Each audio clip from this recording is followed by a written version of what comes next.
We almost arrived to the Jaulian Buddhist monastery. Every site is witnessing the glorious past of the Buddhist history. Jaulian was the first Buddhist university in Taxila. It may not be the first university, because the Nalanda was there, other universities in India, but it was very sophisticated, and somehow it is also known as the world's first university because it was of a very good standard. This is a beautiful stairs built by the government to reach the site, and the landscape is beautiful. Taxila is very rich in its history, culture, and the waters of Taxila, the canals, the rivers.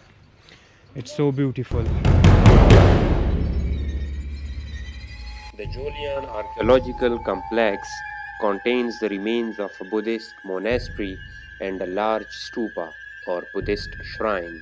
The site was constructed in the early days of Buddhist expansion out of the Indian subcontinent when this region was part of the Kushan Empire. The Kushans were a nomadic people from the Eurasian steppe who came to control and rule over an important segment of the Silk Road linking China and India to the Mediterranean basin. While the main stupa at Jaulian has been badly damaged, 27 subsidiary stupas in different state of disrepair are located around the main stupa and in the two adjacent courts. An additional 59 chapels are located around the courts and feature scenes from the Buddha's life.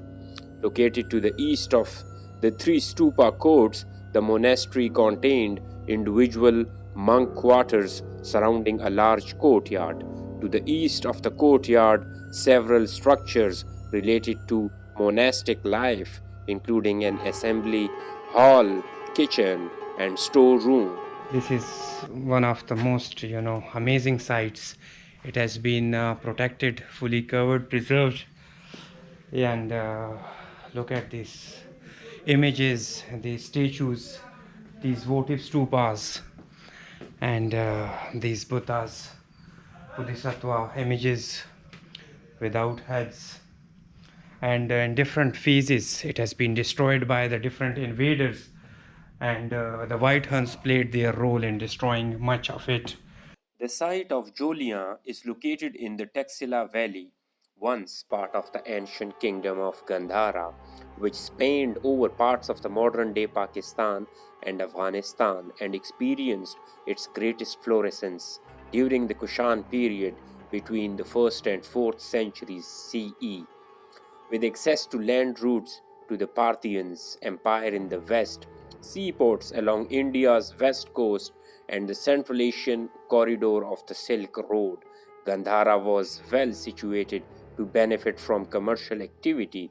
The Kushan Empire fostered commerce through cultural inclusion, borrowing characteristics of their Hellenistic, Persian, and Indian influenced subject, which allowed them to more easily engage in trade with their neighbors. The Kushans utilized a dynamic multicultural currency based on a Roman gold standard that assisted in trade transactions. The coins, over 100 of which were recovered from Jaulian, display an amalgamation of imagery featuring Kushan royalty, Greek lettering, and Buddhist imagery.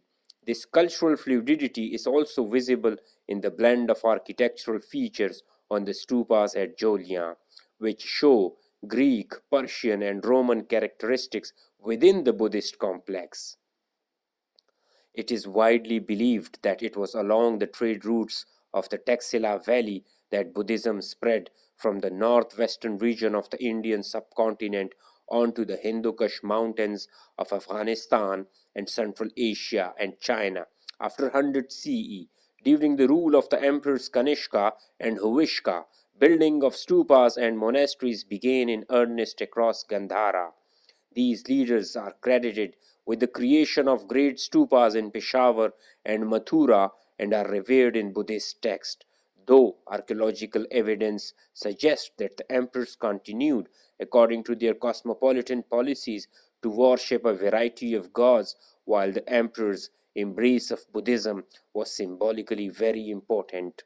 It is likely that it was the stabilization of trade routes through the region and subsequent period of prosperity permitting local communities and monks to donate to Buddhist orders that had a much greater impact in spreading the faith. During this period, Buddhism underwent several transformations which permitted followers to seek salvation through donations and gifts as well as through lives of poverty and self-abnegation. Indeed, at Jaulian, many of the stupas include inscriptions by the generous monks and merchants who were their donors.